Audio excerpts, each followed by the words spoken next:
Welcome back, everyone, to Pontus Fathom Hobbies. This is Season 3, Episode 4 of Tainted Grail, Fall of Avalon, and we are going to head into day number 4. We just had a great round number 3. Our Bayor and Maggot have returned to the Hunter's Grove. They were able to gather some food there and had a green encounter. We're going to take our men here, advance him up to 4. We also have to plan ahead as the men here. We can activate another men here if need be. So let's make sure we get that guy on the board because this men here is obviously out of steam. We're going to go up to the drained lake, I guess will be our next move. Before we do, a quick shout out to this channel's sponsor, Pontus Fathom Press. The channel's not monetized, so we do have a bookstore link down below in the description. If you guys are so interested, you can check out our books like The Alchemy and Anthroposophy of the Dune Saga. Great for fans of Dune, looking at the influences of Frank Herbert and why we love the Dune Saga. Also, Omnibus, Catu Journals, Out of Lovecraft's Providence, collecting such volumes as Necromancy of Nyarlathotep, Hermeticism of Hastur, and the one that started it all, the Genealogy of Cthulhu. And then finally on our other channel, Pontus Fathom Press, we do a podcast, and we've collected these into a lecture series. We're coming up on the publishing of the much awaited, a lot of you guys have asked for the Dragon, the Esoteric Dragon series. That one is coming out as volume 4. Go check out the bookstore. There's something for everyone. You can also check out our Patreon for as little as $1. Stay in touch with our upcoming gameplays in Joan of Arc, Song of Ice and Fire, other miniature paintings. We'll be doing painting for Monsters of Avalon, Past and Future, and probably eventually also the Mounted Heroes. And then we'll be doing some unboxings for Age of Legends, Last Night, and so on. We'll also be doing an Evangelion build soon, so check it out. As usual, liking and subscribing helps us grow the channel. Let's jump into day 4. We've moved our men here.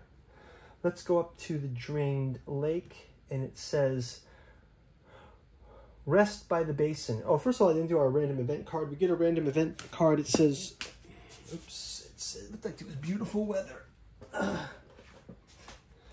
Random event card says, beautiful weather. Your first day of travel costs 1 less. When you draw a random green encounter, draw 2 and pick one of the smallest value. Okay, so we get to do a random green encounter. Do we have a green encounter here? No green encounter on this one. That's fine. The sacred pool is gone, revealing a disturbing structure that was almost at its heart. Okay, so let's jump into what's going to go on in this drained lake. This is 122. 122, the drained lake. We will go and check that out. 122.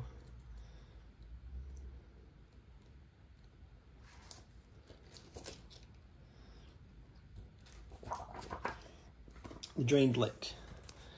For centuries, people from all over the island made pilgrimages to Mirror Lake, begging the Pale Lady for healing, favors, and simple solace. Now the reflective waters are gone, drained into a cracked ground. This is the starkest and most unfortunate casualty of troubles Avalon has experienced so far. What's even more troubling is that the lack of water has revealed a secret hidden under the Mirror Lake since ancient days, a lone, weird stone spire, the top of which up until now formed the island in the middle of the lake. So do we climb down into the basin, or do we hunt at the edge of the lake? I think we got plenty of food, so I don't think I'm going to go hunt. Let's roll a die, and we'll add our. We're going to add our caution, and check the result in group in verse 1. So we got a 1, so adding 2, we're 1 to 6, verse 1. You step along the algae-covered stone, slipping into the depths of the basin. Half a minute of terror later, you end up at the bottom of the lake, battered and exhausted. Oh my gosh, each party member loses 6 health. You can reduce the loan by 1 for each of their practicality. Okay, so we have practicality 1, an additional 2 if you have an adventure kit item. Oh, we have the adventure kit item, so we only lose 2, 4. We lose 2 each. Wow, that's huge. But that's better than losing 6. Oh my gosh, that is insane. So we climb out and we go to verse 10. Verse 10, you stand at the foot of the ancient towers made of weird stone. If you have the miracle status, go to verse 3. Otherwise, go to verse 4. It says, if you're playing chapters 5 to 7, the tower is empty, explosion ends. Otherwise, read on. The entrance to the structure was never meant to be accessed from the ground. Its narrow slit hangs 50 feet over the dried mud of the lake bed. Fortunately, kelp-covered weirdstone offers plenty of hands and footholds. Soon you enter the maze inside the tower. Through the rooms of unknown purpose and winding halls, you eventually reach the inner sanctum. The lady waits, reclining on a piece of weirdstone mirroring her shape perfectly. She's paler than before, and when she welcomes you, her words no longer coalesce into a language you understand. If you have secret card 7, do we have secret card 7? I don't think so. 11, 21.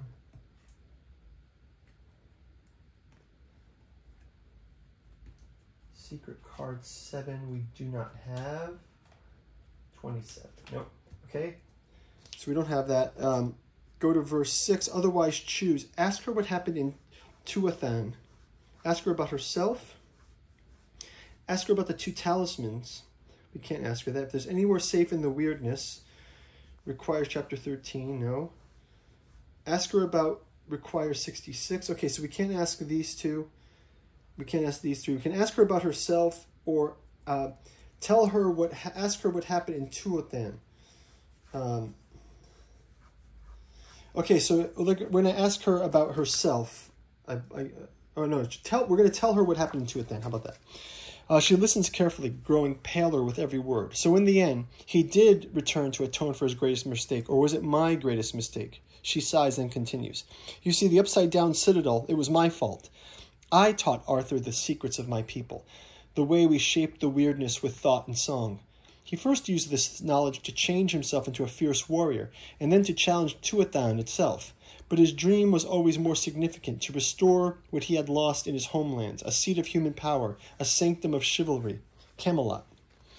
He entered Tuathan with his army and reached the heart of the city, where the weirdness was thick and brimming with possibilities. There he tried to conjure Camelot out of pure weird and fading memories.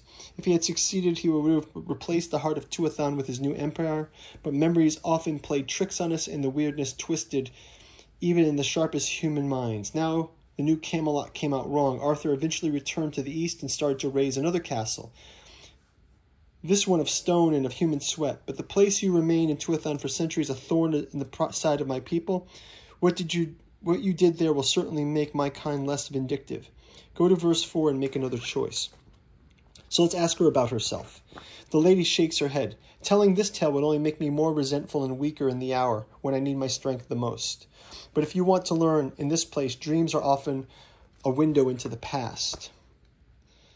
So we can't do anything else, so we're going to leave. We're going to leave her at that. But we do have the ability to dream, so let's do the dream and nightmare. And it says, everything is dark, and the only light is high up.